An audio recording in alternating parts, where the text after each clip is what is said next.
Hello friends, for those of you who want to hide the list of friends you have on your Facebook account, you are in the right video. Because in this video I will explain how to hide Facebook friends list in the latest update. First, open your Facebook application on your cell phone. Then click the three lines in the upper right corner.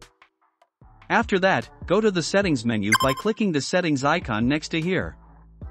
Before I continue the video, for those of you who are just watching the video on this channel, don't forget to subscribe first, okay?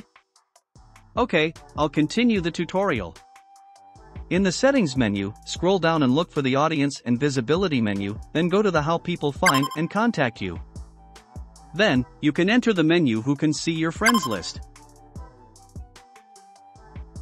In this menu, click see more and select only me. Congratulations, your friend list has been hidden and only you can see it.